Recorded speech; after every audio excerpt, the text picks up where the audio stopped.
Alright, so tires mounted and balanced. Just need to put them on. Yeah,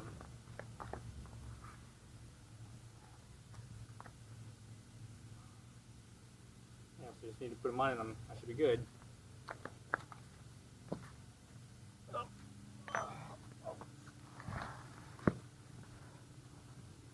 Okay, so I already have my brake pads spread apart, right?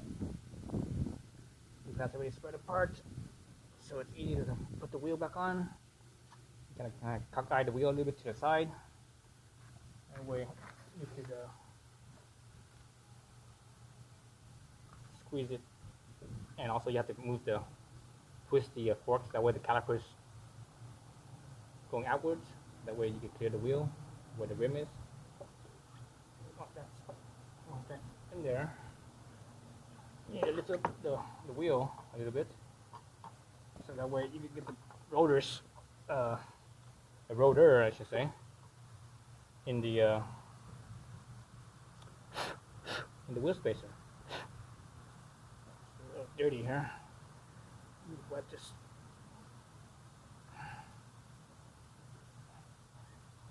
Not necessarily the dirt or grease, I should say, but the grittiness. I want to wipe the grittiness. I don't want to bring grittiness into past my seal here. This thing has, let me see, there's 1 lip, 2 lips, 3 lips. Count 3 lips on this bearing seal. So that'll prevent water and such,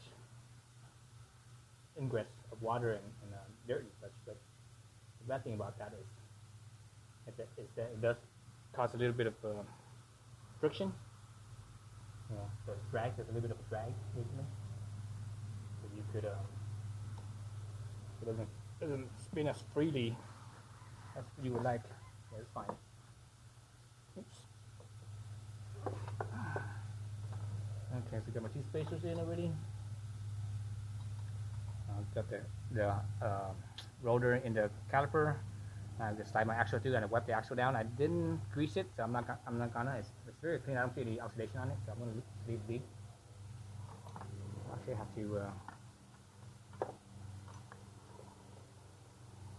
twist the steering a little bit so I can get my axle in there. So in one side, out the other side. Okay, I'm in. Now, okay, the whole time I was doing that, I was supporting the bottom of the wheel with my feet. So in there, let's screw this on. My thread here is clean.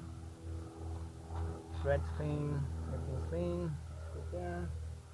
I don't even know what the torque on this thing is. It's probably 60 foot-pounds.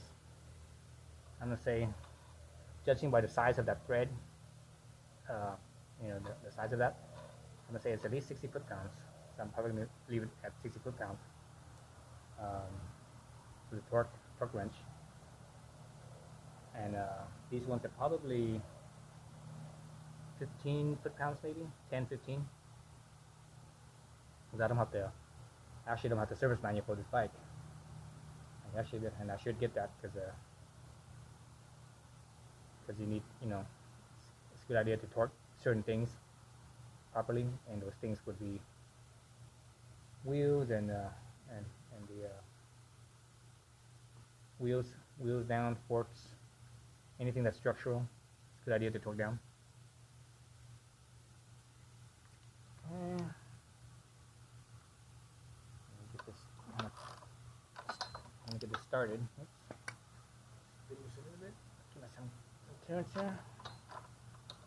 I'll probably just do this by hand, by feel. I have very good feel.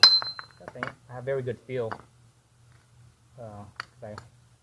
You wrench a lot, you start to develop a feel around how much torque you have and such.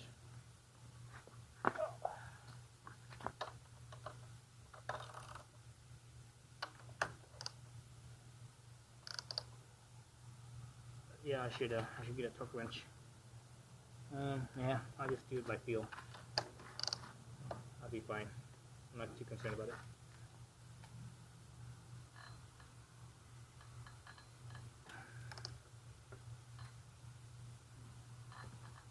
Okay, that should be good. Okay, so just get that by feel. And I think it's, you know, like I said, I don't have the service manual, so I think this one's at least, it's probably around 60 foot-pounds. And these ones are probably around 15, 10 to 15, something like that. It's gonna be a 12 millimeter head, so that usually means it doesn't require that much. Probably like 12 or so per pound should be okay. Yeah, I'm just doing this by feel.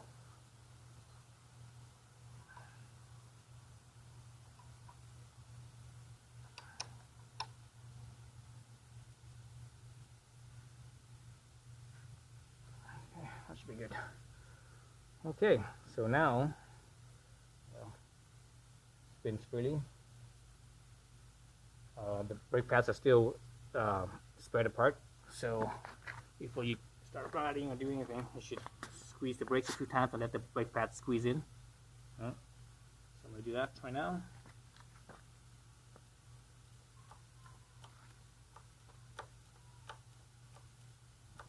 Seven squeezes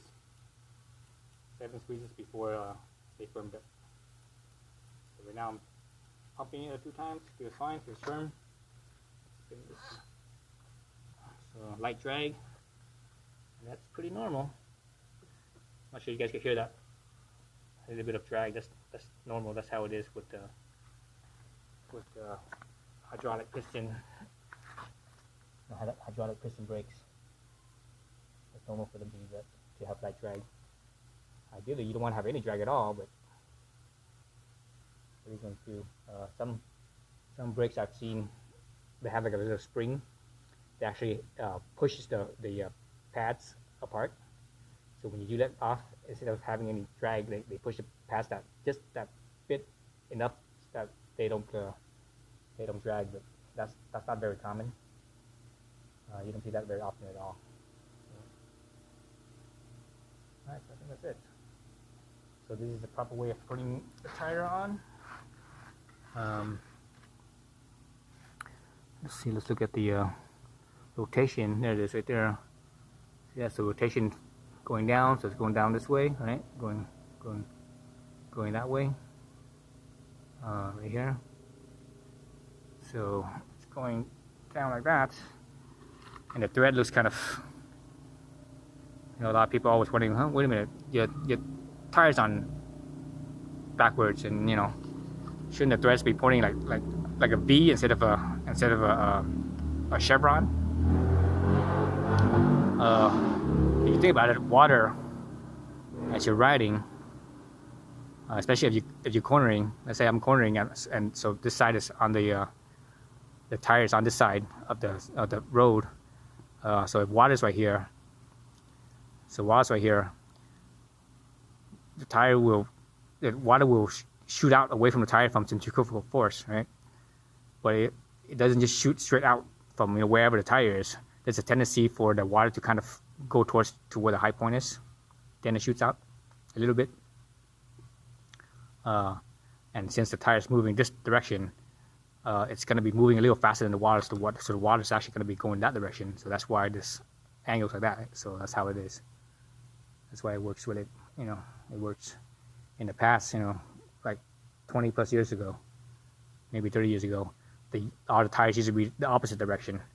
But you know, with computer analysis, they found that wasn't the case. So that's why this is the more proper way of clearing water, at least for the front tire, anyways.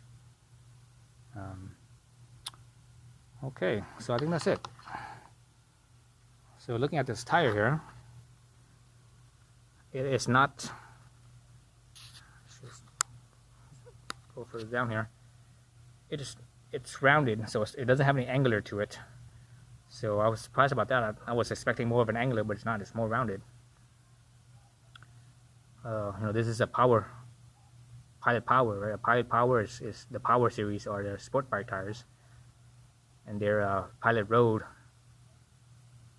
is their sport touring tires. So usually the sport bike tires usually have more of an angular shape, so that way they could steer faster, they could lean over faster. But this one, I don't see that. It's just round. So it looks like a touring tire. So the RS, the Power RS, I've never used them before, but what people were saying about the Power RS is that they are they have good mileage for being a sport bike tire. So we'll see how much miles I get out of this. Probably the next tire I might not get these again. I might get I'm looking at getting the Bridgestone S20 Evos for this bike, but for the size, because that's what's available. Because it's a lot cheaper, and it has more angular to it, so it should steer faster. But I just wanted to try out the RS. I never tried these before.